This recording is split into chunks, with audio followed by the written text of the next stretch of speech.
thing, I ain't holding no chain. Going front, back, comfort, and we get busy. Bars and umbrellas on bunch, paper is 19. 4 cars side by side in a wild thrill ride, with the roar of the engines leaving all doubts behind. As the wheels spin on, chasing dreams we can't hide. It's magic car life where legends never die. Welcome everybody back to the 4 Wide podcast. We got 3 of the 4 at the current moment. We're expecting 1 to possibly roll in at some point. We're just rolling with the flow here lately, especially with it being the end of the season here. Blake, man, how you doing today? I'm doing good, man. I'm excited to be back on with y'all. Had a little bit of a hiatus, but back at it. Super excited and super excited to talk about Talladega and what we're looking forward to for Martinsville. Mr. Sermonator, how you doing today? Doing all right. Staying busy. How about y'all? Hanging in there, man. Of course, Kent's not with us at the moment, probably putting his child to bed. We had a pretty good weekend at Talladega overall, 3 races, and we got a little bit of news coming into. So this podcast comes out on Wednesday, which will be the same day that the 7 will be announced for Spire. We all anticipate there will be a certain individual that was driving the 99 that will be driving the 7 for Spire. Now, that's not confirmed by any means, but it's kind of been hinted at by multiple news media people. Just expect that announcement to be made. Just, I guess, the podcast we record on Tuesday, so we technically don't know as of the recording, but on Wednesday, you guys will know. I mean, guys, y'all are pretty much on the same boat. You think it's probably going to be Suarez in that 7 machine for Spire? That's what it seems like based on insiders from other podcasts, so we'll take their word for it. I don't know if it'll be Matt DiBenedetto, but I think it'll probably be Suarez. Yeah, I believe that's what you told me to tell the boys last week. They call it a spicy take for a reason. Well, JRM kind of solidified their lineup for next year, so they're going to have 7 and the 8 returning in full-time roles, and that'd be Justin Allgaier, of course, in the 7. Will not have his crew chief next year, Jim Pullman, who's going to be moving to RCR for Kyle Busch in the 8 car, which is a good move, in my opinion, for them. I mean, you've seen what Pullman's been able to build at JRM for the 7 machine. Sammy Smith's going to be in the 8. That's been confirmed. The current one will be split between Quapple and Connor Zilic. And then the 9 will be making those starts for SVG and Ross were announced for Trackhouse, so they're continuing that partnership that they did earlier this year. And then the 88 is looking like Raja. And then if you look at the little graphic that they made for JRM, one of the 88 cards is turned backwards, like face down, so you can't tell what the other driver is going to be. I could probably make the assumption maybe Dale Jr. is going to make a random start at a racetrack. It's going to be a possibility. I could see it happening, especially if they throw Hellman's on the car. I'm sure he'll probably rock that. But there also could be another random driver for that 88. So what are your guys' response to this? It's kind of weird seeing, we've seen JRM most of the time have full-time drivers, but now they're kind of looking at this more part-time, which you can see like maybe a Corey Day in the 17 car for Hendrick Motorsports and other teams making these part-time, giving the seat time for other people. But what's y'all's thoughts about this? I'll throw it to Austin here first. It's definitely weird. I mean, I don't think I've ever seen anything like it where a team of this caliber, like JRM, so many drivers at one time, Chastain and SVG and Raja and, Quapple is going to be part-time coming into next year. It's just really, really strange and really odd. But, I mean, they're still making money. And, as long as the equipment stays the same, they're not going to be dropping any races. So it'd be interesting to see how it all plays out next year. Yeah, I think if I had to guess, it looks like it's a money thing, really, because, they said pretty much that's why Quaffle's not running full-time is because he doesn't have full-time sponsorship, right? Which I hate, because there's a very good possibility he could be in the Final 4 this year, first season, and if things really went his way, he could be the champion. So, I hate it for him. And Zilic is obviously going to bring some money down. And Raja's probably really in with Hendrick cars too, right? obviously SBG and Ross are going to bring money down, and I think it just observation wise, it almost looks like a business model decision. Like, how can we get maximum owners points? And I'm sure owners points pays pretty good at the end of the year. So to me, that's what it looks like. And I also hope too that I don't know. I know there's been some talk about potentially raising the cup limit of starts in Xfinity and Truck up to maybe like 10 for next year. I mean, if that's the case, I wouldn't mind seeing one of the cars having some cup drivers come down, because I do think it helps the series and helps the drivers get better. But that'll be interesting to see if they do that. But I think it just looks like a business decision. I definitely think that's kind of a double-edged sword, bringing more drivers down, because I mean, you got people like Larson saying he's coming down to just whip the field. And the other thing is you're sacrificing, you're getting the owner's points or whatever, kind of focusing towards that, like a good JGR with the 19 car. It was kind of a good mirror to that. We've seen what Eric Almirola and Justin Bonsignor kind of done, mainly Eric Almirola. But you're sacrificing that for taking two cars that are going to be able to compete for the championship, the overall playoff championship. Allgaier and Sammy Smith will be the only two that consistently can be in the championship four. So now it'll be interesting. I don't know how it will work, because I would imagine probably Eric Almirola is coming back for the 19 next year, given success that they've had this year. So owner's points, I'm sure, pays out really good. And I agree with Blake. I think it's a sponsorship thing. I think JRM's just tired of having to carry the purse around all the time. Bass Pro's kind of been their sponsor. I mean, ever since Noah G was there, you had Chase Elliott that brought Napa. That was a big sponsor for them. Byron brought Liberty, and it just seemed like the last few drivers that they've had has not brought a lot of money, especially if you really think about Zilich. Weatherguard and Red Bull, that's really a Trackhouse sponsor, for being particularly honest with you, because they were on SVG's cars, and where he was just kind of a byproduct of that machine. There was really, Allgaier brings, the typical sponsors of Brandt, and then Sammy Smith's got Pilot Transportation, but Pilot's been around for JRM for a while, so it's kind of interesting to see that. I think of like the one car of Michael and Annette, they've been around that long for them. So it makes me wonder if Bass Pro is just taking a step back next year in regards to the Xfinity Series, and maybe try to focus more of their money towards the Cup level, especially when you got someone like Chase Briscoe, which we'll talk about later. I mean, it's looking like going to be an elite caliber driver for years to come. And then the last little rumor that we heard today is on Tuesday, which is today, that NASCAR and 2311 and Front Row both met, talk settlement for their petty lawsuit that they got going on right now. And then they're looking probably to go back tomorrow to discuss more. Ultimately, this is just a conversation. We don't know what's going to happen with this, but I think it would do NASCAR fans, not necessarily the industry of NASCAR in itself, but just the NASCAR fans, to do a good service, especially if you're, a supporter of like Todd Gillen, Zane Smith, Noah. You imagine not getting the purse money the last few weeks has impacted their really their running positions.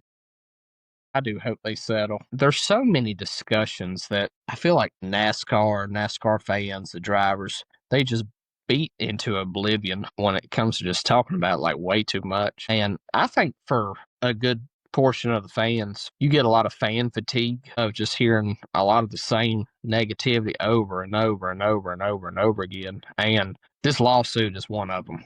It's always back and forth. Well, NASCAR doesn't know what 2311 and Front Row wants. 2311 and Front Row are clear. They think NASCAR's a monopoly. They think they're unfair to the teams. And it's just been that kind of same message, that same tension for, a year and a half, 2 years now. And so it's, and then you just see both sides. It's like they want to burn the house down. I mean, both sides just want to see it torched, it seems like. And I think just from a fan's perspective, you get just fatigued hearing about that.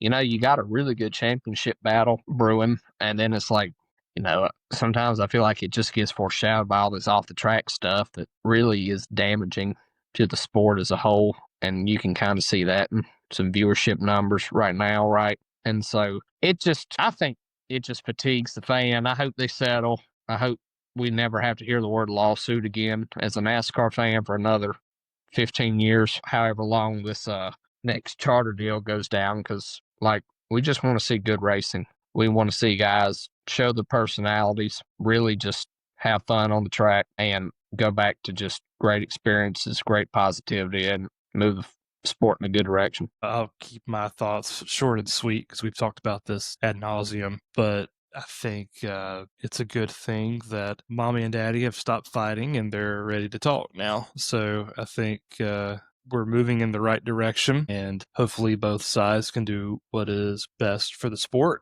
and keep two companies that right to be in NASCAR. One of those programs having some pretty deep roots, keep them in the sport and do what's best for the fans. Hopefully they can settle and we can put this behind us and move forward. Well, they released the official layout for the San Diego road course. If you like road courses for NASCAR, it is going to be the largest race this year at 3.4 miles around the San Diego military base there.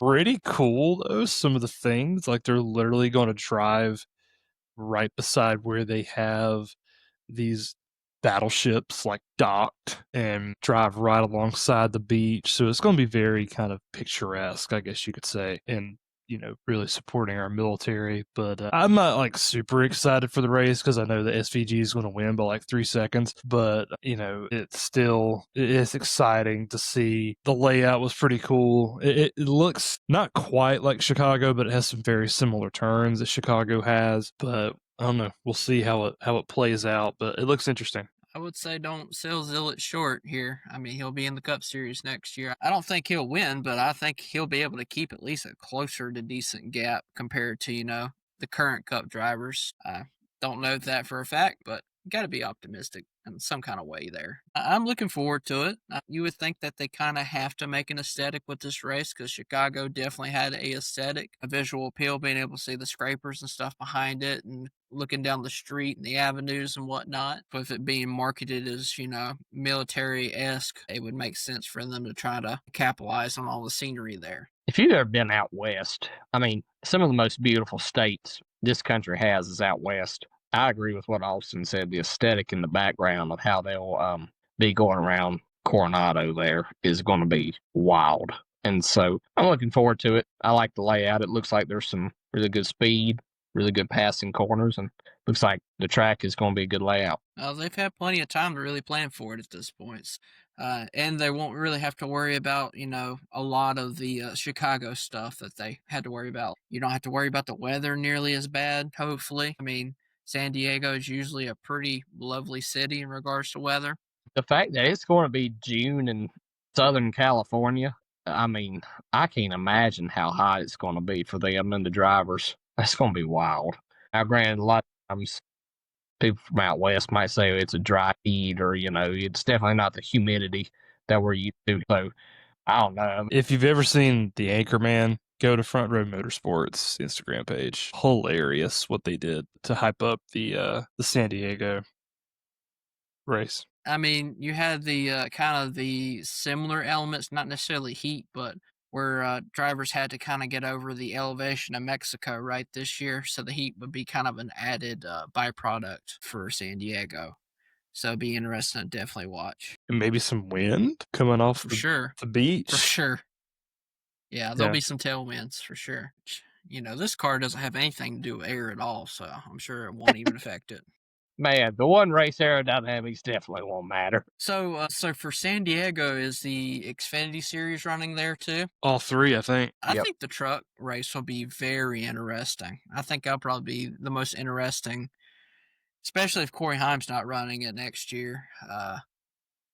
It'll definitely be one to watch because you'll get to see, people like Sawalich probably and Cruz and a whole bunch of other drivers compete for the win. Them at St. Petersburg is going to be wild. First ever street. Yeah, I'm looking forward to that. Yeah, that's going to be crazy. It can't be no worse than Lime Rock was, that's for darn sure. We will start with the old truck race. We finally got Gio Ruggiero his first win of his career. First win for Tricon since, forever. That wasn't Corey Haim. That's fantastic. The crazy thing about it to me, though, is Heim was literally right there. He was the one who was pushing him. I think Heim finished second. Hypothetically, could have made a move to win this race, but he decided, he's like, well, I've already won in so many races. I really don't have to make anything happen here and possibly lose me and my teammate both the race. Like I mentioned before, me and Blake at the beginning of the year were like, who's even driving this truck? Like, we've never even heard of this guy. He impressed us at Daytona. We've seen how good he was at plate tracks, and finally Talladega. It was the first win of his career.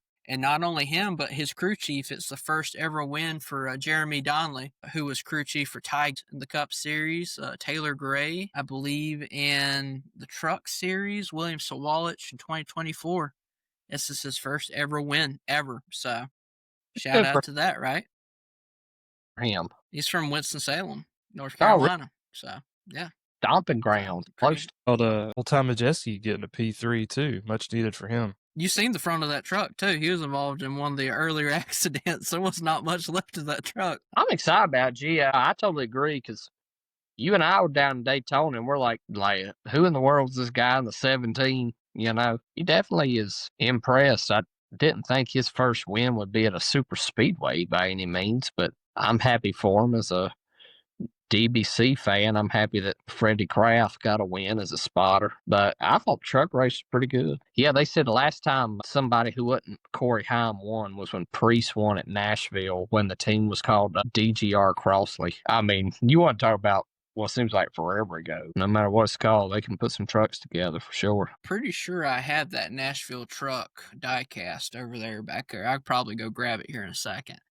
It's like Ironically, it was the same number too, I think, number 17, back when Priest ran it. That's right. So, that's pretty crazy. It was a great truck race. I was gutted for Ben Rhodes, so I'm not even gonna lie to you guys. I thought Ben Rhodes, it just seems like whenever it's a plate track, my mind immediately goes to Daytona, where me and Blake were there to witness one of those Daytona wins of his, and yeah, just got spun.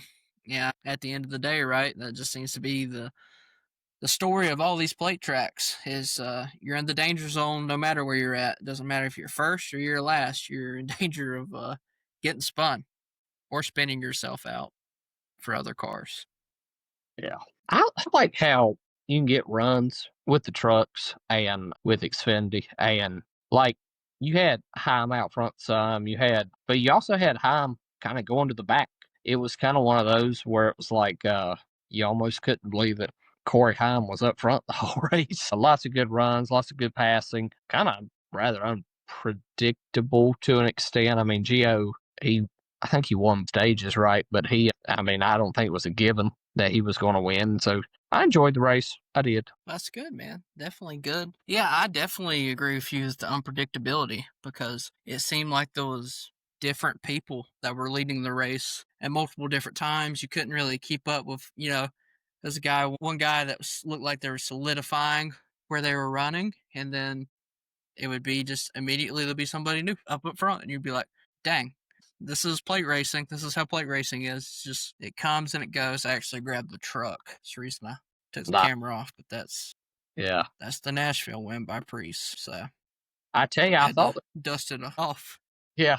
I thought there was a second there on Friday that J.J. Yaley was going to win there for a second. He had a pretty good run, and happy to see that he got in some good equipment for first time in 20 years, being 25 years, been with Gibbs last time he was in good equipment. So happy to see that. I've had a privilege of meeting Yaley, and he's a really, really good guy, but just one of those guys that, he had a good opportunity and just didn't necessarily capitalize, right? And had to settle for NBM and NY Racing and teams like that. Just never really had a fantastic shot after that. But super excited to see him. It was almost like a mid-2000s nostalgia seeing J.J. Yaley up front a little bit. You almost didn't do it yourself.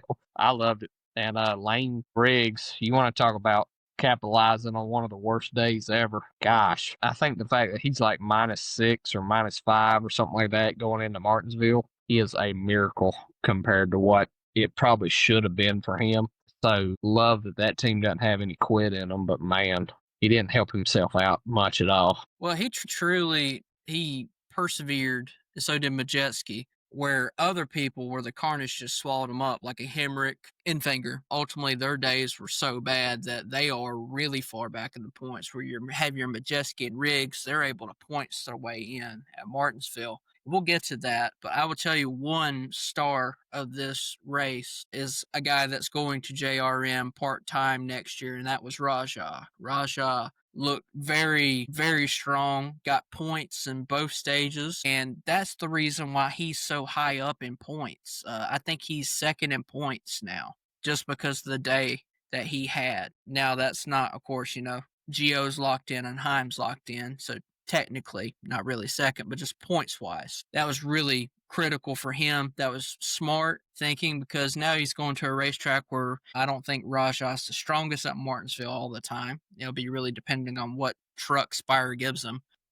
But when you got someone like Majeski and Riggs that's at -5, -6, and I think Honeycutt's the one on the 4th spot right now, it's good to be above that line, because you don't want to be that last person coming into Martinsville when you got people like Hemrick or Riggs that could win their way in easily and don't even have to worry about points. So Yeah, I think it'll be very interesting to follow. yeah. I mean, Rajah ran a really good, steady race. I think if he has one good stage, I think he could probably make it on points. Majeski's -5, Riggs is -6, Rick is -32 with his terrible day, and Enfinger's looking the worst at -40. Really, Enfinger and Hemrick, they're looking for pretty much must wins. I think Hemrick probably has the best chance out of those two for sure, because Hemrick, he won Martinsville, I believe, in the spring.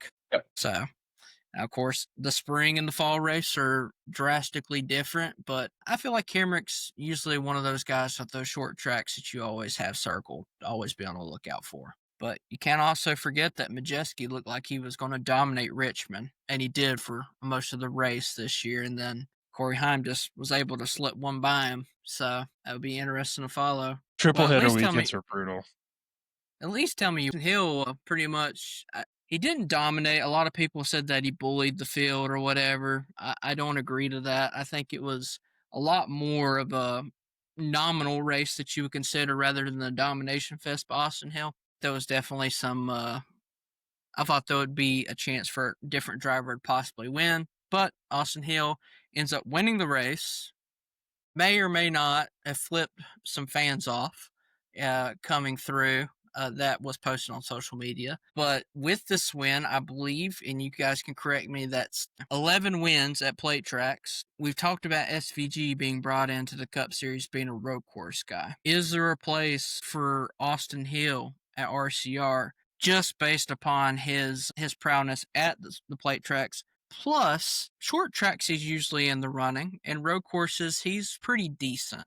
Now, of course, the equipment from Xfinity to Cups different for RCR. It's been evident. But yeah, Austin, throwing it to you. No, I'm going to say no. And I think there's a reason why Hill hasn't made the jump yet. For one, there's not necessarily enough room. You have Kyle Busch, who is obviously Kyle Busch, and he's going to keep the 8 for a little while longer. And then you have the waste of space in the 3. That's just logging laps. I think, honestly, although Hill has had clearly the most dominant performance on plate tracks, I think Jesse Love is the better all-around guy, even though he's only been there for like 2 years. I still think he's the more polished all-around driver. I think he's the more cup-ready driver, if I'm being honest. Plus, he doesn't flip off fans. That's a bonus too. But I think, think of it this way. In wrestling, you have like the development series called NXT, and which airs on CW. And then you have guys that don't get called up to the main show that you wonder they probably should. I mean, why not? I mean, they're talented, the crowd loves them, but clearly the higher up people have a reason to hold them back and keep them from moving up. And I'm wondering if that's the case for Hill. Hill is great at plate tracks. He's decent at short tracks. He's good at road courses. Clearly, there's something that is keeping him back. And I don't know if that's just not having a seat available at RCR. I don't know if it's just Grandpa wanting to keep him in the pipeline. I don't know. But there's a reason he's being held back. I don't know if it's just his attitude. Because I think how he races in how he races in the Xfinity series, if he races like that in the Cup, he's going to get punched in the mouth. And so maybe that's a reason that he hasn't made the jump yet. But I honestly, just because of more professionalism and just because I think he's a better all around driver, I would probably lean towards Love over Hill. I mean, you make good points, but you got Hocevar flipping off people at the same time, and he's on the Cup level. I was about to So- say that. And you love Hocevar. That's the crazy thing about it. So, I mean, the other drivers is whatever. Who cares? But like, to flip off fans, I mean, I don't know. I just think there's a difference between that. I don't know. Same gesture, though. That is not remotely the same. I think the problem truly is a space thing, and of course, like a seat for him, because like clearly you're not going to try to replace anybody with Kyle Busch, right? Now, Kyle Busch, could he be close to retiring? Sure, maybe, but you still see that there could be potential there with him, right? You just got to get the right fit right up, and then blame it on nepotism, blame it on whatever you want. But I mean, of course, Richard Childress ain't going to screw his own grandson, right? And I hear like he's not having a shot at Cup level, but I mean, he really is. I mean, they're trying to run that 33 car for Richard Childress a decent amount, and Jesse Love's been in that, but also so was Austin Hill, right? And Austin Hill, he had a pretty good performance on Sunday, and I remember at Bristol. Now, granted, he was trying to unlap himself a little bit, but he played some strategy. He's trying to unlap himself the old way of just passing the leader. I think there's definitely a spot for him in Cup. I mean, you look at like he's got a lot more wins than what Carson Hocevar ever did coming through trucks or Xfinity. And Hocevar had a lot of the same problems. Do both of them need to quit right hooking? Absolutely. It looks like Hocevar's stopped for the most part, but I think the penalty that they gave Austin Hill, I mean, for doing what he did down the road was like 21 points, and he missed the cutoff by 21 points. If he doesn't do that, he's easily in the Final Four. I mean, genuinely, right? And so I think there is a spot for him. He's got the talent to.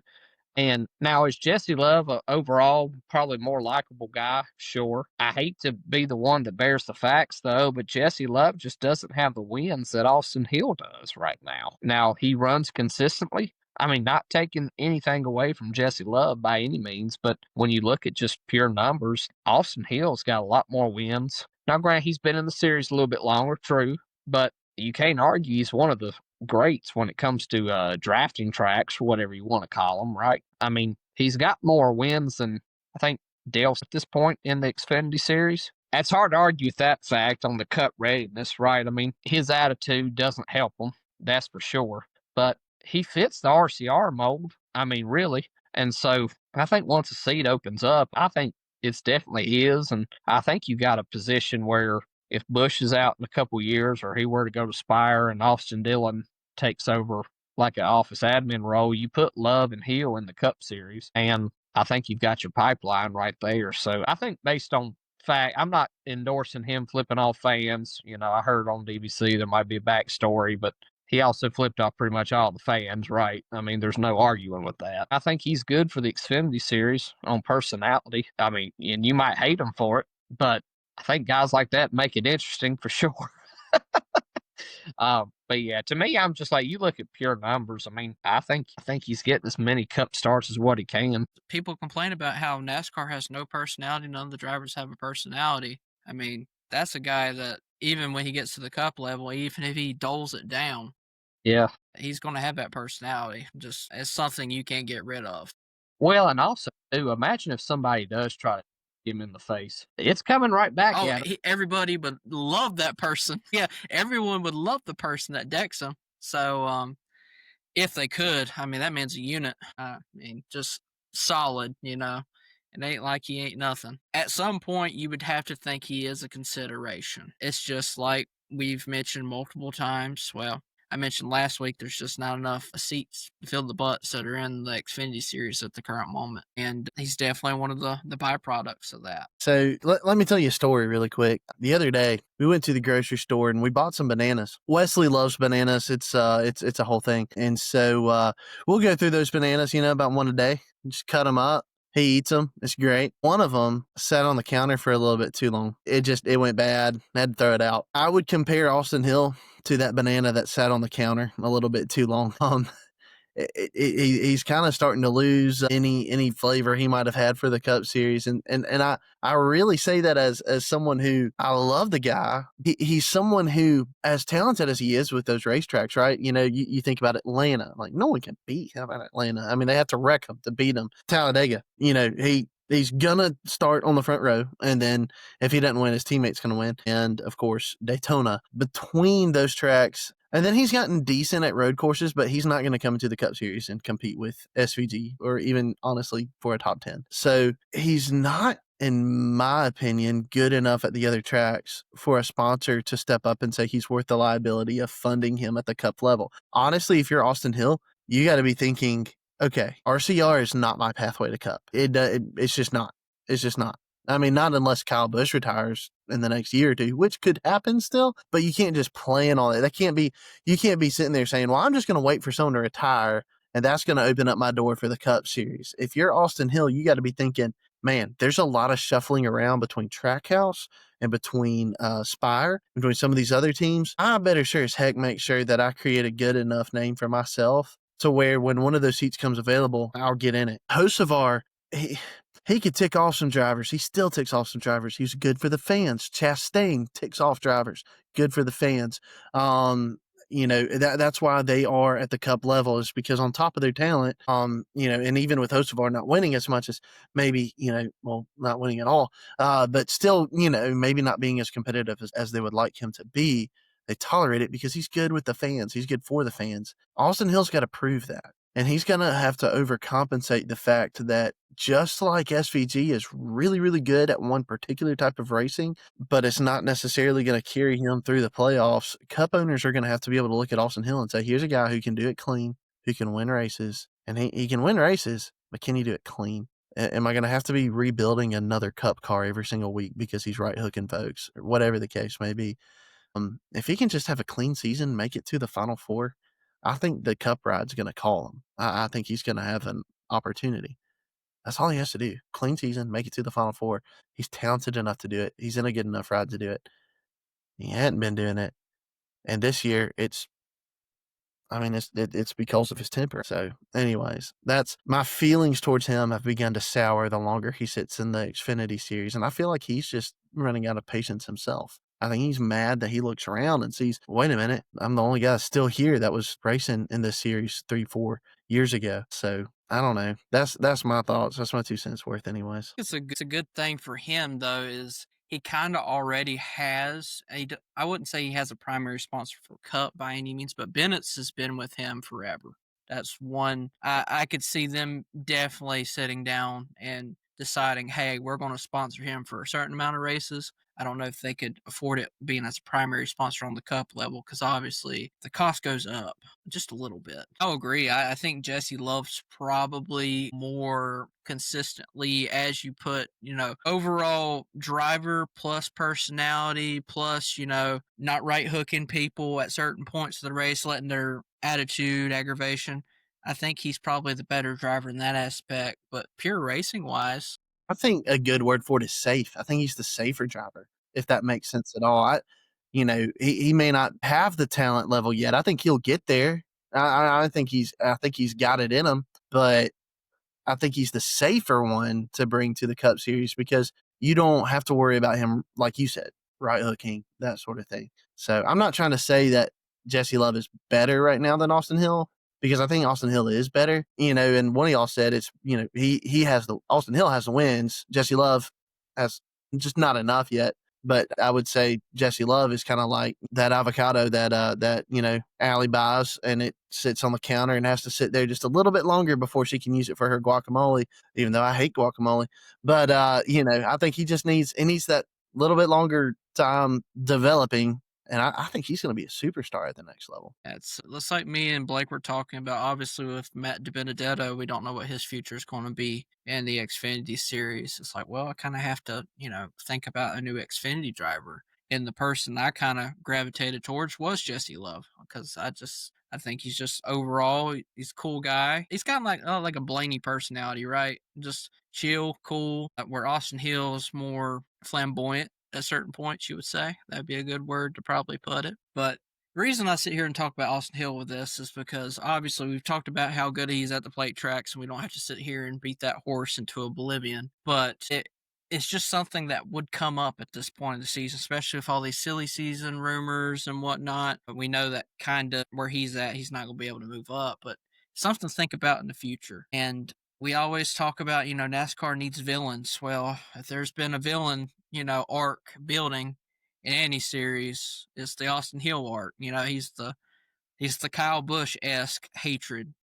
There's 90% of people hate him. Like 95% people despise him. All you gotta do is log into whatever social media app, and there you go.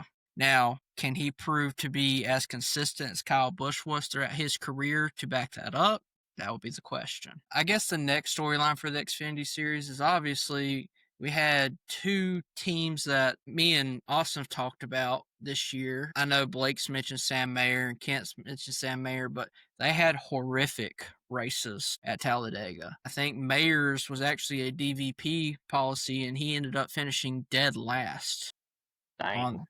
And that killed his points. Current point situation coming in to Martinsville, elimination race. You got Sammy Smith, minus 11, I believe. And Sammy Smith, Martinsville's a very good racetrack for him. Forget what happened in the spring. Historically, he has a really good average finish at Martinsville. Brandon Jones, another guy that's really good at Martinsville. He is minus 20.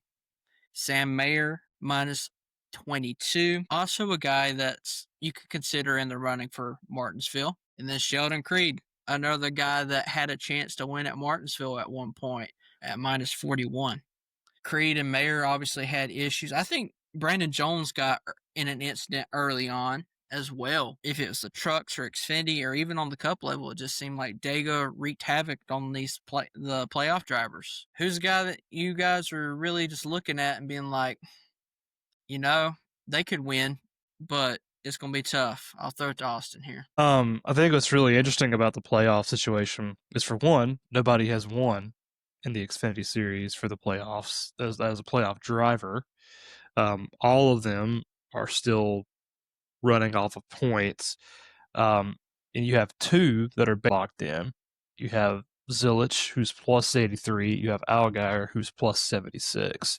They're basically locked in. Yes. Reed finally get his first win in a dire situation, because that's what he's minus 41. He has to win to get through. What a storyline that would be, right? But yeah, I think honestly, I want to root for Carson Kvapil, but I don't know if he can do it. I think honestly, it's going to come down to Sammy Smith or Brandon Jones. I think those are the two. I think Sammy Smith might be out for some redemption after the spring Martinsville race and how catastrophically horrible that went. But yeah, it's just. What about you, Kent, buddy? Who's the guy that you're really thinking that 4 spot's going to end up being? Man, I kind of lean similarly. I feel like Kvapil's got. I mean, you look at he's going into this race plus 11, right? He just can't have anyone win behind him, and he's got to just have a clean day and stay in the top 10 or 15, and he's pretty much got it as long as he gets enough stage points along the way, And Austin, was it you that said you just didn't know if you could trust him? Essentially, is what you were saying. Yeah, pretty much. And also just the caliber of drivers that's behind him. Brandon Jones and Sammy Smith especially. Yeah. I think I agree with you. I think they could both outrun him, and they both might. I'm going to say Kvapil just does enough. I won't say he just does enough. You know, Sammy Smith and Brandon Jones might both finish in the top 5, but I think I could see Zillich or Allgaier winning this race. I could see it being one of those, you know, someone wins it that makes it about the points and not about not somebody who is a winning in situation. And so then Quapple could have that quiet 8th place finish. That's good enough to kind of point him in over these guys. The ball's in his court. He's going to have to go out and lose it, in my opinion.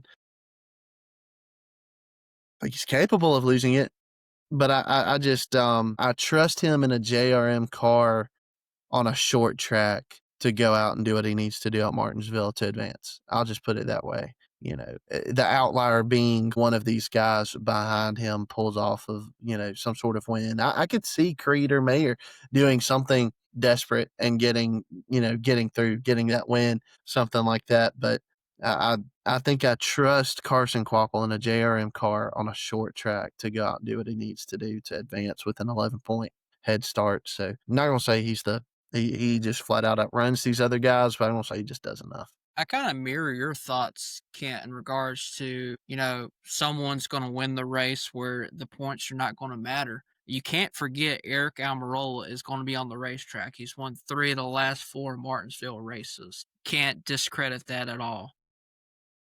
Quapple had great speed in the spring. I think he qualified on the front row. I think he qualified second in the spring, but he ended up finishing like 22nd, and he wasn't wrecked out. He may have had some damage, sure, but I mean, who doesn't have damage at Martinsville with those Xfinity cars? And things are absolutely just junked. Brandon Jones, I think similar. He qualified like 7th in the spring, and he ended up like 23rd, 24th. We all know the spring and the fall race is different due just to weather conditions alone. It's going to be interesting. I will say Sammy Smith's probably the guy that I'm the most comfortable with saying I think he'll have the best day overall to put himself in the best position. But don't sleep on Sam Mayer. Consistently good all year. Now, will he be able to make that 22-point gap up?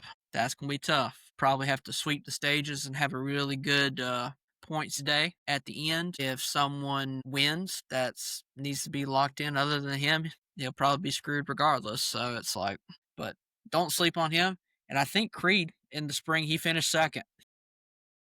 So that's where my mind is like all 4 of these drivers have a shot easily of being able to win this race.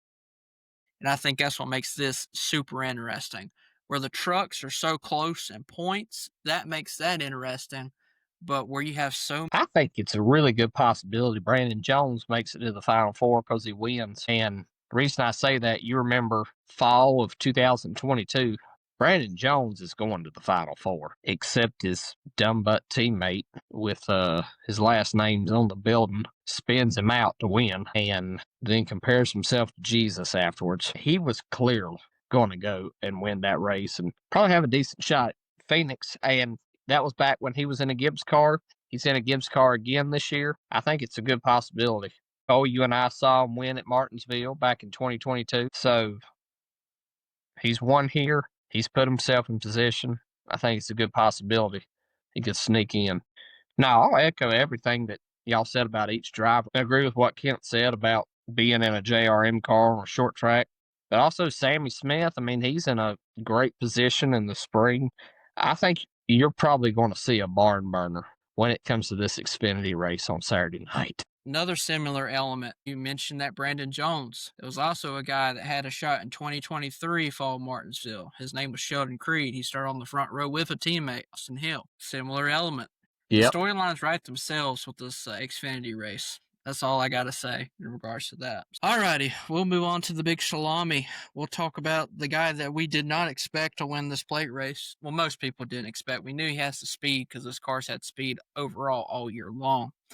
It just seemed like the stars lined up, especially on that last bit of a restart. So, you know what? We'll start it a little bit more juicy than that. I'm going to throw it to Austin here, and I want him to talk about the pit strategy with the Penske drivers, especially regarding Logano and Ryan Blaney that kind of pushed them further back into the pack. Disappointing, for sure. I don't understand. I mean, there's a lot of questionable pit calls. Larson had one, too, as far as fuel goes. But, yeah, Logano's and Blaney's was pretty bad and really screwed them up. And when that happens that late, it's really hard to gain the momentum you need to get up through the pack. And so it's just really unfortunate. A lot of guys were put in a bad situation coming into Martinsville this weekend. Most of the guys below the red, if not all, are in must-win situations. Byron either needs to have an incredible points day and everybody else's day just go into the gutter. Logano has to win. Blaney has to win. Elliott has to win, which makes the Cup race kind of interesting too, because all three of those drivers have terrific finishes at Martinsville. And honestly, Byron, I think, is the one, and I think Kent would probably agree, he's the one out of those four that's coming in kind of with their hands behind their back, in a sense. Byron can win at Martinsville. It's just the fall race he tends to not do as well compared to Chase and Blaney especially. So kind of a tough scenario there. But yeah, I mean, it was disappointing as a Logano fan. I thought he had at least a shot to get a top 10, and even a top 10 or top 5 finish would have put him probably, if not above the red, it'd be a lot closer to it than he already is. But unfortunately, the for once, Paul Wolf and the crew got it wrong, and it ended up hurting. But here we are, and like I said in our group chat, and I never did I think that we would say coming into this, Byron and Logano would both be in a must-win situation coming into the playoffs.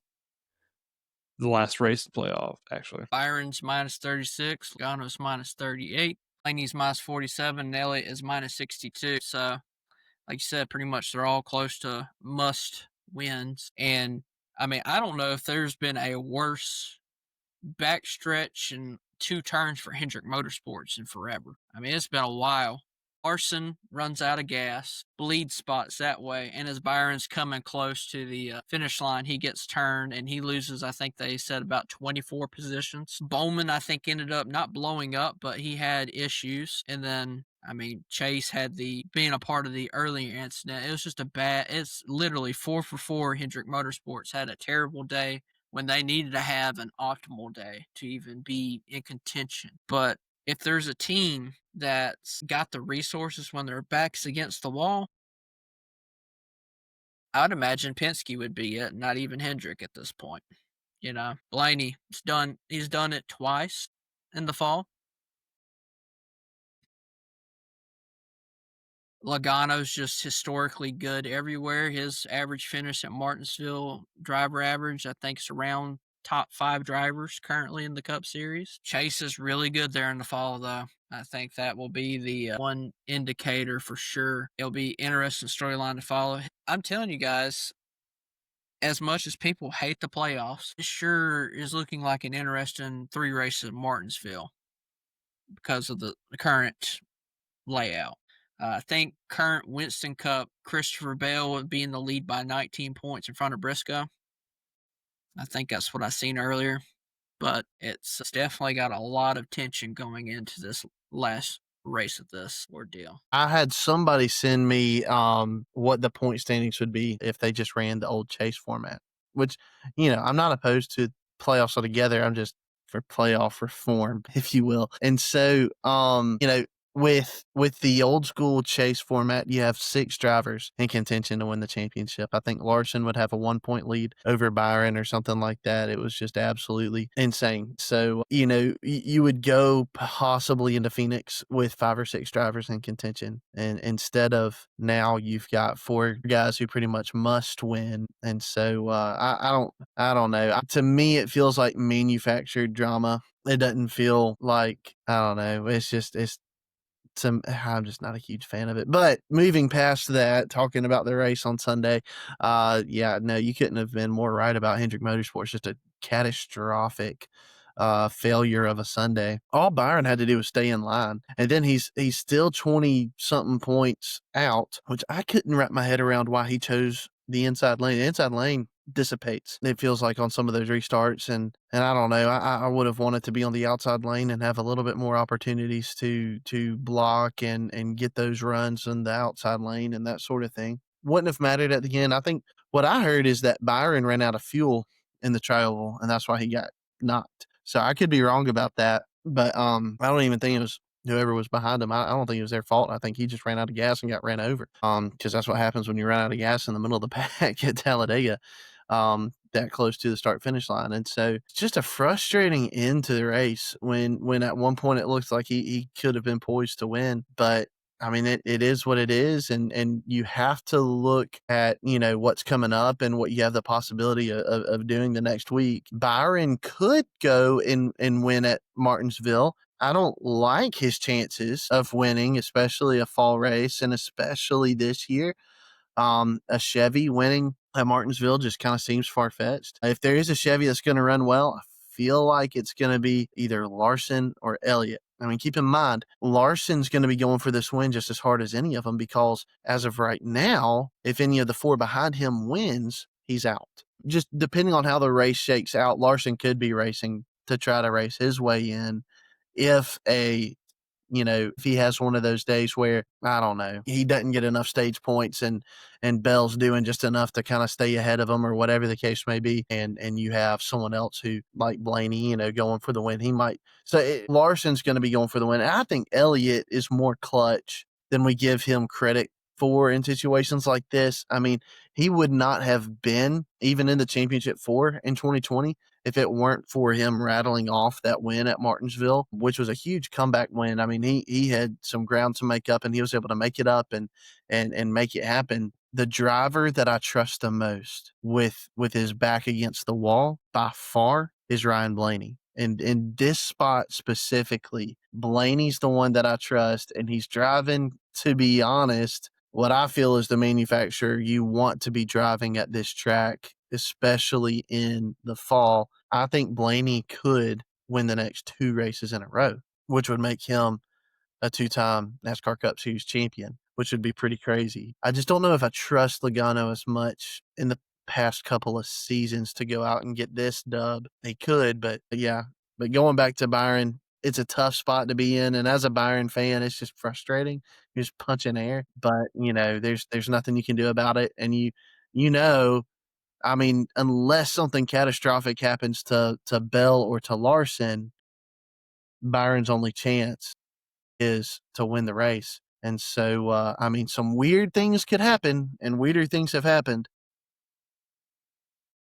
But he's gonna have to pretty much go out there and win. It was a couple of years ago, it was a couple of years ago. The first time he made it to the Final Four, and this was one race I actually gained a lot of respect for William Byron. He lost power steering and still finished in the top 10 and was able to pass just enough cars to advance. So, and this was back, before I was really that big of a Byron fan. And so I watched him lose power steering and still fight through this. And I thought, isn't he just that video game guy? Like, isn't he just that iRacing guy? He shouldn't be able to compete all that well when he loses power steering. And I respect the heck out of that. And so who knows? That might have been a year where if the guy has power steering, he could have rattled off a win. So maybe he has it in him in the fall, and we just haven't seen him in a position with his back to the wall where he's had to go do it. So it's going to be interesting. I'm not picking him this weekend by any stretch of the imagination.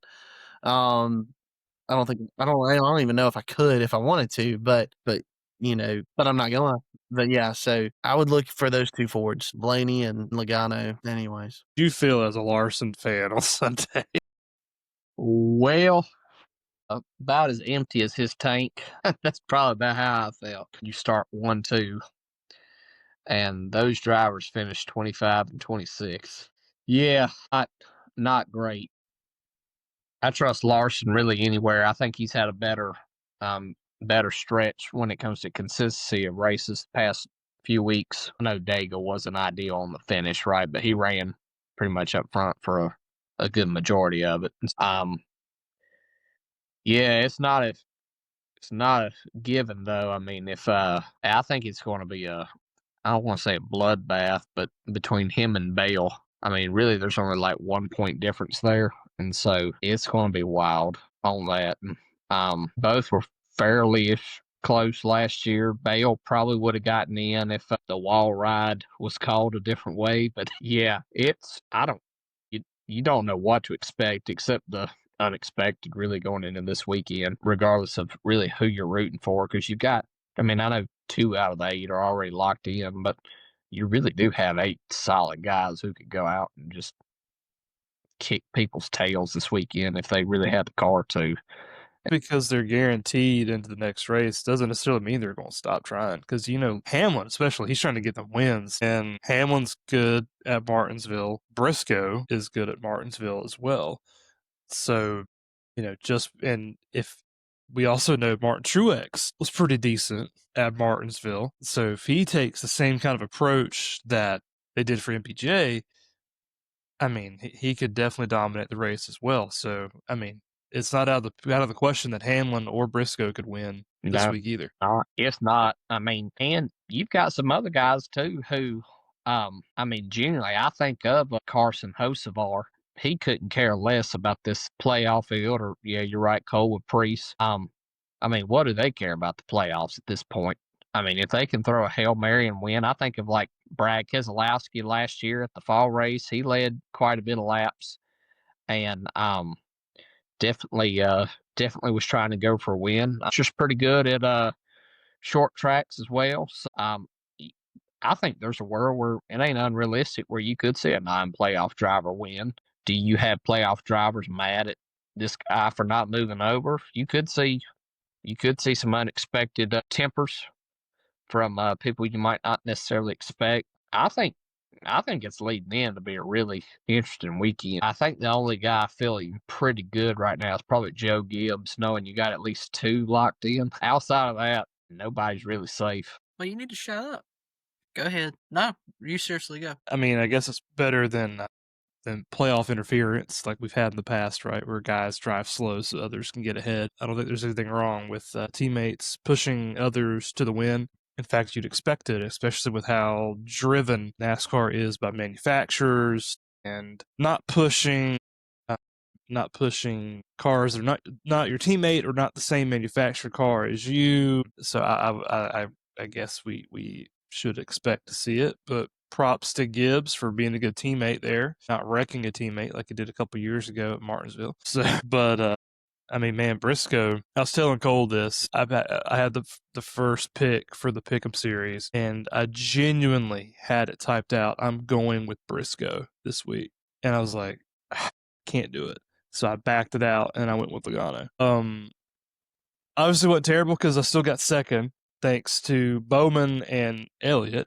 I still got second this week, but I literally had it typed out. I'm going with Briscoe in my phone, and I backed it out. I just had a feeling coming into this race. I was like, he's going to be strong. I know historically he's not the best plate track driver, but since he's gotten in this number 19 car, he has been a different animal. And also, I know it's hard to tell much from qualifying, but Toyotas were stupid fast in qualifying at Talladega. And that just gave me a feeling, gave me a hunch that the winner was going to be a Toyota. So, you know, it wasn't a surprise to me to see him win. And my suspicion of him being good was backed up by how consistently he was up front. You know, not necessarily leading, but he's up there in the front of the pack. So I just had a feeling that he could walk away with the win this past Sunday, and I'd be doggone if I wasn't right. He's literally been the zero to hero story of this year. We obviously knew he was talented last year. You put a Stewart-Haas car in victory lane last year, it speaks a lot to how good you were because nobody else was even close to doing that. But the speed's been consistent all year, and I know people will sit here and talk about Briscoe, you know, phenomenal, but do not discredit the crew chief that's on top of the box. The experience that he has on top of the box and the personality he has on top of the box. That man is vocal.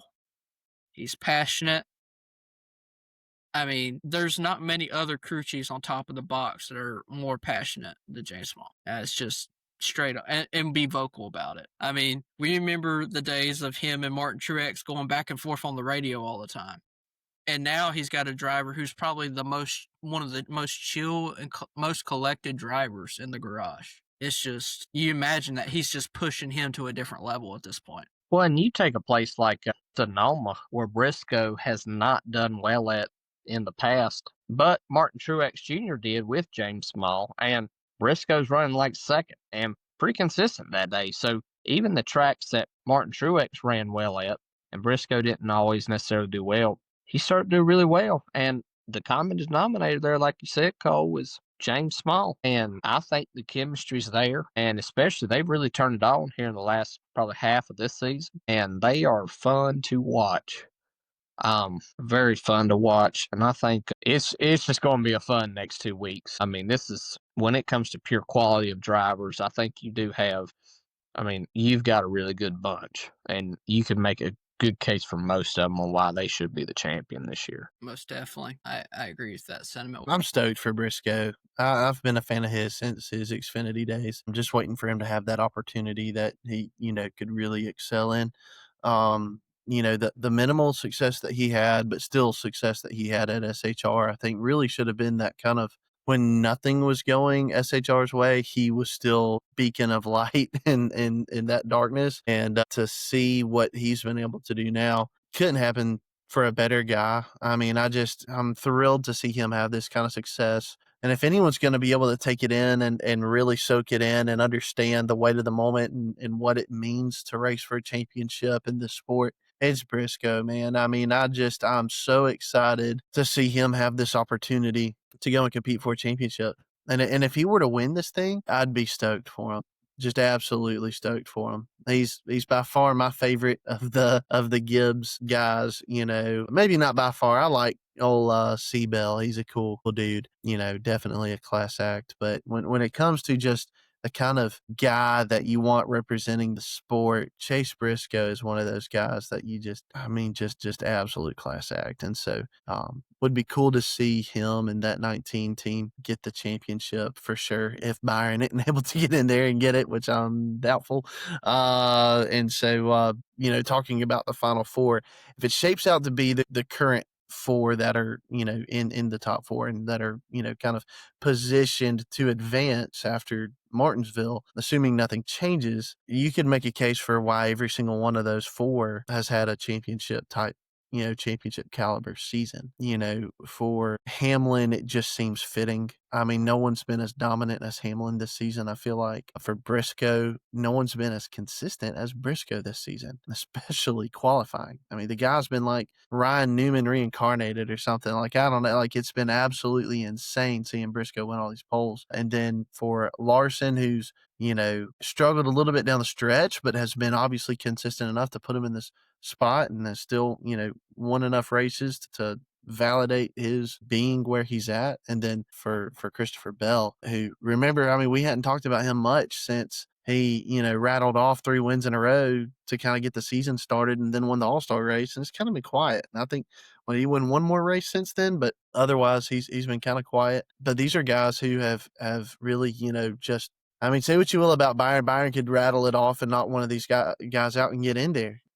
But even I, as a Byron fan, would say, yeah, but he's going to have kind of an asterisk next to this entire playoff of, the dude really goofed. I mean, just big time. Just did not have the kind of playoffs that he needed to have. He really didn't have to do much to kind of carry his way into the Final Four. And, you chalk it up to bad luck this round. I think it's fair enough to say it's just bad luck with what has happened the past 2 weeks to him. But, still hadn't been running spectacularly. And then, y'all know how I feel about Joey Logano. He decided to start racing at some point around May. He's one of those guys who could definitely get up there. And Logano and Blaney are actually the two that I fear. If either one of them win Martinsville, I would almost make them the favorite at Phoenix. Either one of them win and advance, I'd say they got the momentum. They're going to get it done.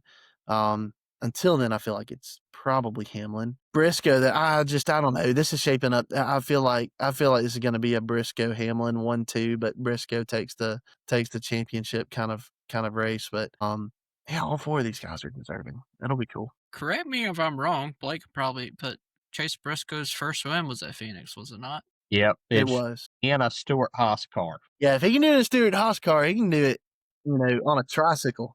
Just look at Darlington. He won at Stewart Haas at Darlington, and he whips them in a Gibbs car. I like Briscoe's chances, unless one of those pesky Penske guys get in there. But I really do like pesky Penske guys. That's what we'll call them from now on. That's right. But I like Briscoe's chances. And if you're Briscoe, you got to be feeling good about your odds, But I don't know. Is JGR putting all their money in the Denny Hamlin bag? Are they going all in saying, all right, it's Hamlin's year?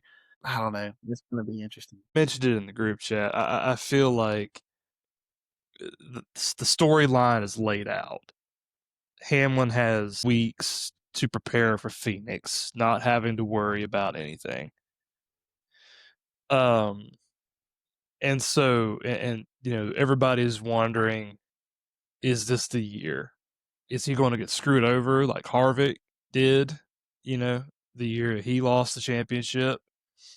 Or is he actually going to win and finally get that long-awaited championship that he's been trying for his entire career, and finally shut up the haters that say, Denny has no championship, right?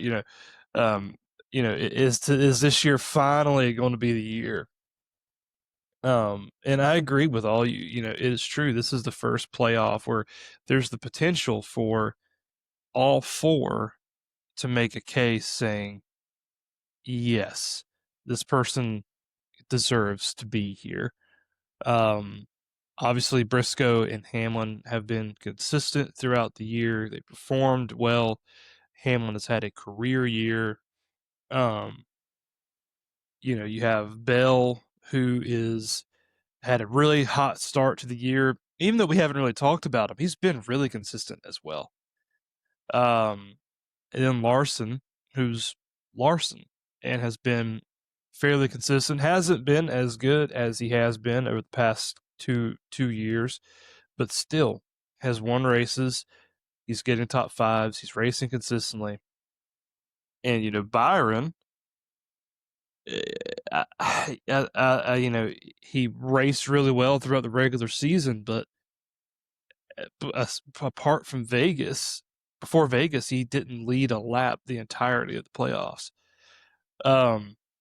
So, and then Elliott was consistent throughout the early part of the year. Didn't really have the wins, but he had the top fives and the top tens, was winning stages, really put himself in a good position he was in contention for the regular season title. And now here he is in a dire must-win situation, coming into Martinsville. So I think it's definitely, I think as Kent said, it's manufactured, chaos. It's manufactured drama for the playoffs. I think it would be a lot more interesting if we had something similar to the older format where, if you had 6 drivers, I mean, these guys would be all in it for the last little stretch. But, looking at Phoenix, I'm going Hamlin. I mean, I think he knows this is the best chance he has to win the title, and I think they're throwing everything they've got at Phoenix in 2 weeks. And if I was a gambling man, I would put my money on Hamlin because I just feel like it's his year. Also, one little thing before we move on, because we got Martinsville to preview, is if Chris Buescher was not turned, he very much had a chance to win this race. The man is phenomenal on those plate tracks. He knows how to run a line. And obviously, he was the leader of that groove where Briscoe was able to make that move from being the top, right? So 2 DNFs have come from Talladega this year. And then another crazy statistic with this is obviously we talked about how far Blaney is outside of points, minus 47. He has 8 DNFs this year. You take half of those DNFs away, Blaney's probably in the 4 points wise, because the points performance that he had throughout the year has been fantastic, but it's just not been enough to overcome those DNFs. So he's had like a Byron-esque year in regards to like points and overall being good. It's just those DNFs have just decimated anything that he's gained. Yeah. So, alrighty. Well, we'll move on to old Martinsville. We got all 3 series running this week. Again, I know Austin's looking forward to that because he's definitely going to watch all 3 races for sure. Religious. He won't get fatigued at all. Yeah, very religious when it Georgia comes is to off NASCAR. this weekend, so there is a higher probability of that. Just letting y'all know. I'm sure he'll still watch a different football game. Yeah, no, I'd rather watch Toledo than the Xfinity series. I mean, in the fall, it's just college football is king. But I don't have a football game to go to, so there you go. It's my alma mater's homecoming, so I'll probably be one of the 14 people that go to that game. But anyways, On to Martinsville, preparing for Martinsville here. So we got a couple drivers making some starts. Number 1 of Brent Cruz, 03 of Logan Bearden. Number 7 of Brandon Butterbean McQueen. He'll be making a start in the Truck Series Inspire 7. Timmy Smith in the 56, Casey Mears in the 69 truck, 84 of Patrick Starapelli, and then number 90 of Justin Carroll. Xfinity, there's a ton. Brad Perez, Beans making the start in the 11, which was announced earlier. Number 14 of Garrett Smithley, Corey Day in the 17, 19 of Eric Almirola, be one to watch. 24 Patrick Starapelli, Justin Green making another start. Kuma Kaga in the 35. he's an ARCA guy. Well, he's also done some truck stuff as well. Mhm. So, number 45 of Josh Williams, number 50 of Preston Pardis, 53 of Mason Mazuria, number 70 of Thomas Unazita, and the number 99 of Connor Mosack for Viking Motorsports. I Yeah. actually looked at their sponsor for Talladega. It was like a French company. Like you pull up their website, it was like French, fully in French. I'm like, wow. I'm like, I didn't know Connor Mosack just did it that way, but all right. Free baguettes if you win. Apparently it's like Cheddar's top 5. You get a free snail. My goodness. And then the Cup Series, the only driver that's making a start is the 66 of Casey Mears. So he's starting in the truck and the Cup race. So we are always sponsored by Wilkerson's Catering. They're our premier sponsor of this podcast. And I know Blake knows Kyle very closely, so I'm going to throw it to him for a little bit of just a little conversation, whatever he wants to do. Go ahead, Blake. Yeah, guys, got to see him the other day. It was always good. Told me that he was headed down east, I believe, to a competition. It was like an all-nighter, and everybody gets something like a 120-pound pig or something like that. And it's a competition where you cook all night, and you just have at it. I don't know how it went. Hadn't caught up with him, but I'm sure that it was very well. He just won a big competition not too long ago either. Definitely super good on the catering side for Wilkerson Catering. Reach out to them. 2026 is coming soon, and they are already booking, as we've been telling you. So if you want an event catered, you need to reach out to them. I know that you know Martinsville's history like the back of your hand. What do you even want to talk about? We obviously talked about it in the spring, so what's the interesting twist that you bring to the fall? yeah, I think back in the spring we just kind of talked about some of the history with Hendrick Motorsports losing the plane that was en route with some of their family on it. But this one, is also about Hendrick Motorsports. But as many bad memories as they may have associated with Martinsville, they've definitely, Martinsville's been good to them too. But it was actually there in 1984. Motorsports fielded entry car number 5, and Jeffrey Bodine went out and won the first race for Hendrick Motorsports, and just started this long string of drivers that would go and be successful for HMS through the years. But it's cool. Everything had to start somewhere. And for Hendrick Motorsports, it was at Martinsville that they picked up their first win. It's fitting. Makes sense. They've never lost their touch at that place. I'm really praying that the car with the number 24 on it finds that touch this weekend. I have a feeling if it's going to be anybody, it's going to be the 5 or the 9. But yeah, so we'll, they found the magic in 1984. We'll see if they got it in 2025 on Sunday. Kent, you know what 10 years ago this weekend was? Gordon getting his last. Beautiful thing. Yeah, absolutely immaculate. Became a lifelong Matt Kenseth fan that day. Just absolutely gained a lot of respect for the just awesome guy that he is. Really did the whole sport a huge favor, and that was beautiful. But I guess it segues to me to talk about the track. Okay, I'll summarize this as short as I can. Half mile, short, flat, part concrete. Yeah. So that is Martinsville. We've already talked about the guys historically that are good here.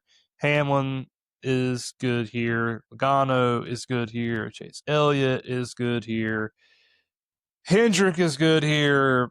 You know, it's just it's a track where a lot of things do have to go your way. You have to endure people bumping into you for 500 laps. It is not fun. It is a grueling track because of the banking. You're on the brakes almost as soon as you're on the gas, making sharp turns into turns 1, 2, and 3, and 4 to those paperclip turns. So yeah, that's Martinsville in a nutshell. And I will throw it over to Blake to tell us what kind of tires are we looking at, and is it gonna rain?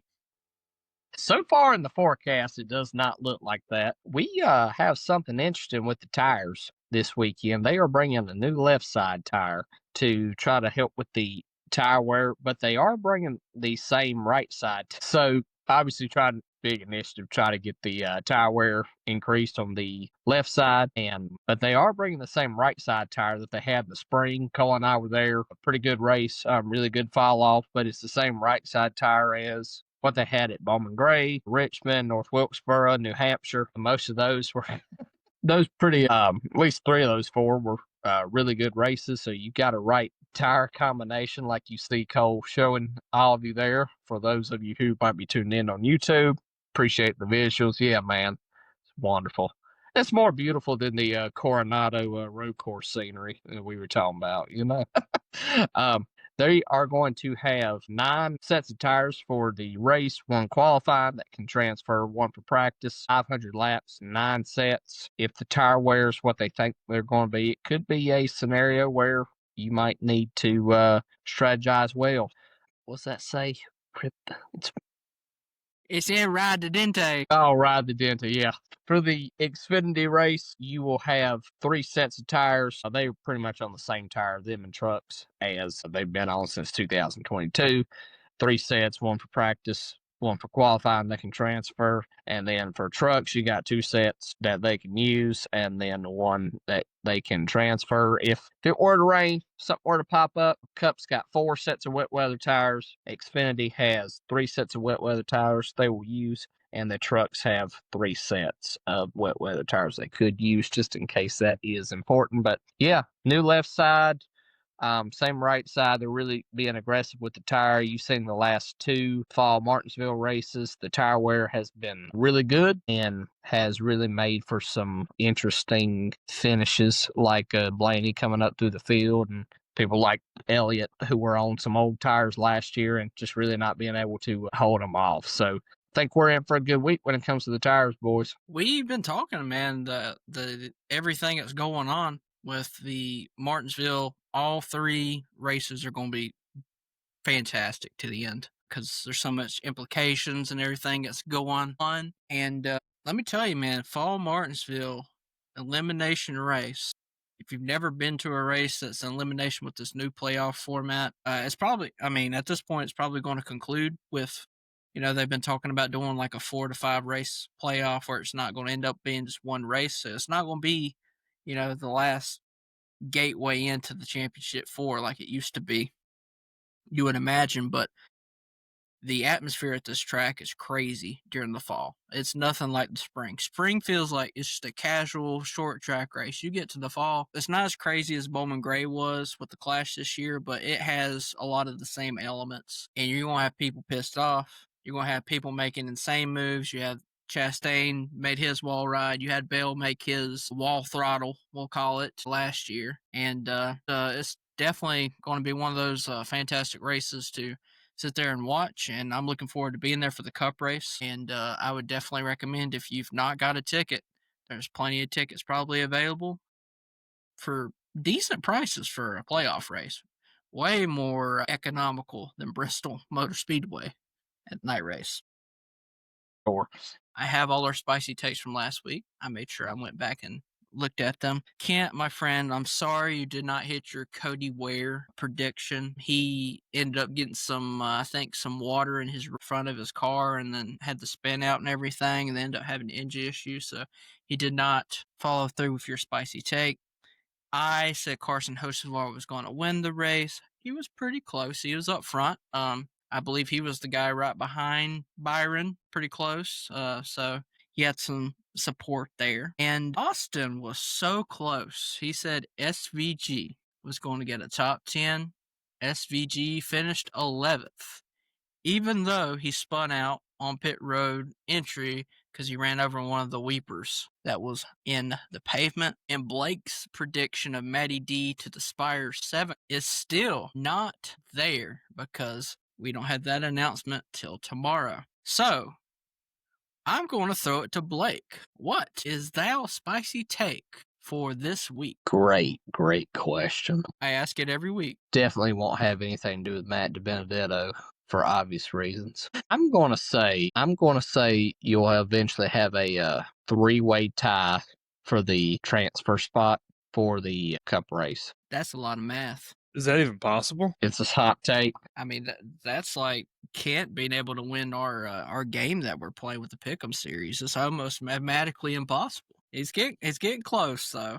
He's got to have 2 really good weeks. I'm gonna have to have go all in. Larson's got to make the cut, and I'm gonna have to go all in on Larson at Phoenix and pray it hits and sticks. We'll see.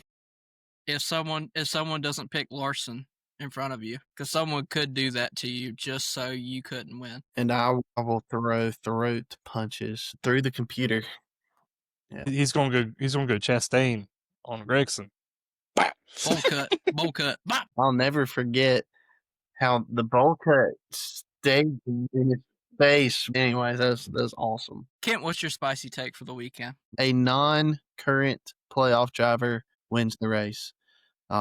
So somebody from outside of the top 8 in points wins the race this weekend. Who is it? Dang it. SVG. Casey Mears. Wouldn't that be crazy? If I've got to put a name on it. You do. All right, you'll like this. Alex Bowman. Alex Bowman wins. He's won there before. Denny Hamlin wasn't happy about it, but he won. I say that all 3 series, someone outside the playoffs for the top 4 win to get in. So none of them are going to come down to points. They're all going to be wins to get in, which that is very much against the odds. If you look how many drivers are not in the playoffs, you do the mathematical calculations. Could be the case, though. That's what I'll conclude as my spicy take for the week. All right, senor. Sheldon Creed gets his first career win this weekend, putting him in the playoffs because that's the only way he's getting in. But wouldn't that not be a storyline? He hasn't won a single race in his entire Xfinity career. And then the race where he needs it the most, the race to put him in the round of 4 at Phoenix, he finally gets that win. It would be Daniel Hemrick-esque at Phoenix. The one race that he needed to win, he won. Alrighty. Well, I like it, boys. So I feel like we're all spicy except for Kent. Kent was like the most status quo, so I had to make sure he went a little bit more specific. Like, we're talking like 2% milk. We're talking the generic of the generic. We needed the whole milk, and that's what we got out of him. Yeah. So, Austin Oyster, my friend, take it away. All right. So this segment is brought to you by Glowing Glove. So first, Truck Series. Like I said, for the next rest of the season, we're doing all 3. Kent walked away with the dub at Talladega, with Corey LaJoie finishing ahead of Cole, picking Rajah Caruth, me picking Austin Kligerman, and Blake picking Daniel. Austin Kligerman. Yep. That son of a gun. I swear, flipping off everybody. Parker Kligerman. Okay. Parker Kligerman picked by me, and then Blake chose Daniel Hemrick coming in last. So Blake, my friend, you have the first pick this weekend, and you cannot choose Heim, Gio, or Hemrick? Lane Riggs. What a shocker. And then next is me. I cannot pick Riggs, Zilich, or Klig. I'm gonna go Majeski.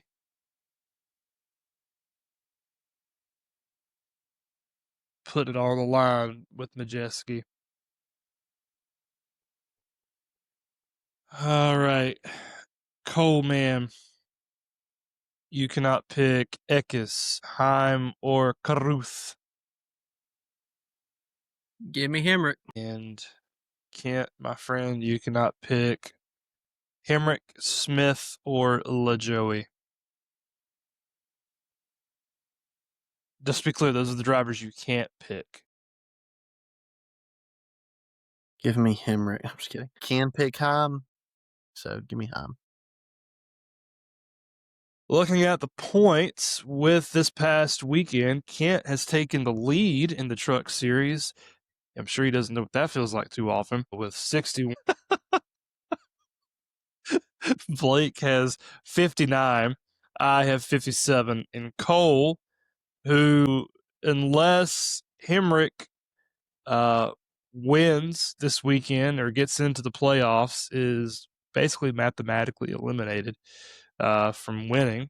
He will need Hemrick to win to keep that hope alive, or just Hemrick to get in general.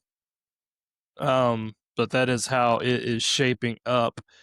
And so Kent has the lead with 61. Looking at Xfinity, this past weekend, Kent came in first again with Sammy Smith. Cole came in second with Jesse Love. Blake came in third with Harrison Burton. And then I came in last with the cousin, Jeb Burton, coming in last. So I have the first pick for this weekend. I cannot pick Hill, Zilich, or Jeb Burton. And I mean, I think I got to go Sammy Smith. All right, next up is Blake. Blake, my friend, you can't pick Mayer, Almirola, or Burton. Ouch. Who you got? Give me Connor Zilich. Next up is Cole. Cole, you cannot pick Zilich, Allgaier, or Love. Give me double A. Eric Almirola. Kent, you cannot pick Hill, Creed, or Sammy Smith. I'll go Allgaier. Yikes. Not being able to pick Allgaier for Phoenix. That's tough, buddy. Zilich is going to win the championships. If he does, I get my 10 points, so it don't matter. Oh, wow. Kent is in the lead again for this one with 74, but Blake and Cole are right there with 73 points. They're tied. And then there's me in last with 69. None of us are out of it except for Blake. Blake's driver has been eliminated, which is Austin Hill. Allgaier for myself, Zilich for Cole, and then Jesse Love for Kent are all still in. So it's going to come down to literally the last race for Xfinity, because Allgaier's in the final race, Zilich is in the final race, and more than likely, unless something catastrophic happens, Love is going to be in the final race as well. So all of those 10 points are on the board. It's just who wins at this point. And now to Cup. Obviously, we don't pick Cup until after qualifying, but Kent came in last this week with old Cindric, old Silver Spoon, getting involved in that wreck early on in the race, which, by the way, we didn't talk about how hard of a lick that was for Gregson and Allmendinger, but brutal hit for them, and then Cindric, just trying to avoid the mess, gets caught up in it and effectively ruins his day. Blake came in third with Reddick. Kent came. Oh wait! I'm reading the wrong one. My fault. Blake came in third with Alex Bowman, who had those engine troubles that ended up putting him, I think, 7 laps down. I picked Logano, who got shuffled back on that pit strategy incident, and then Cole walked away with the dub with good old reliable on plate tracks Brad Keselowski. So, looking at Martinsville, Kent, you have the first pick this week. You cannot pick Larson, you can't pick Elliott, and you can't pick Cindric. Who are you leaning towards this weekend? Those are 2 tough guys not to have available. Yeah, but the gut instinct is going to go towards Blaney, and that's probably who I would. We'll see how he qualifies. We'll see how he practices, but I feel like I'm probably going to go Blaney this week. What happened to Logano? You said Logano was going to beat everybody in the text. What was it, a couple days ago? Did I? Yeah, he sure did. No, I might change my mind. Who knows? But I trust Blaney more in this position and go get it because he's done it before. Logano, I feel like when he's made the championship before, it's been he had it early on, or he was just running hot in that round. I don't know that he's kind of had to have one of these buzzer beater moments to kind of get in there. I mean, obviously, when it comes down to the championship race at Phoenix, he's been able to get it done. But anyways, but yeah, I'm not saying Logano can't or that he won't. I'm just saying I think Blaney will. So yeah. All right, Blake, you cannot pick Reddick, you can't pick Hamlin, and you can't pick Bowman. Who are you considering going into this weekend?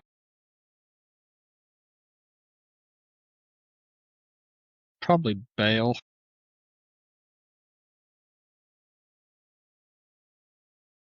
Why, Bill?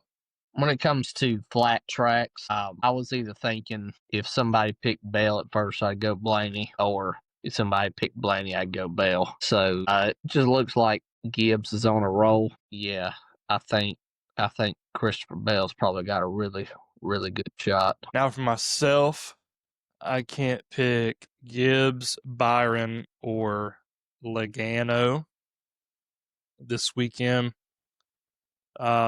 There's several guys I'm rolling around in my head, and it's really all about who do I want available for Phoenix, right?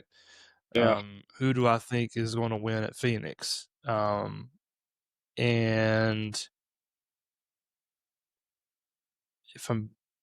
because I think Hamlin is going to win at Phoenix, I'm leaning towards Briscoe, to be honest. I know there's always the potential that Briscoe can win at Phoenix, but Briscoe already in not good equipment has good history at Martinsville. Pile that on top of you're giving him basically Martin Truex's car with the crew chief, Martin Truex. So even though he's already locked in, I mean, we already talked about earlier in the pod that it's not beyond the realm of possibility for a repeat driver to win. So honestly, kind of leaning towards Briscoe. And then Coleman, you cannot pick SVG, Bell, or Brad K. I know you're just gutted you can't pick SVG for this race. It hurts, man. It hurts. I mean, last year, you guys kind of laughed at me because I picked Denny Hamlin because he had to start in the back because he had a wrecked race car and then ended up finishing second with him, I think. So I'm going to go DH again. I'm going to run it back with Denny Hamlin. With the 4th pick, I feel like he's the most safe bet if he is down there. I don't think anybody. I don't know if I trust Elliott, to be honest with you. I think he could run up front for a little bit, and then if this ever turns out to a tire race, I'm going to give it to Hamlin over Elliott 9 days out of 10. All right, everybody, bye.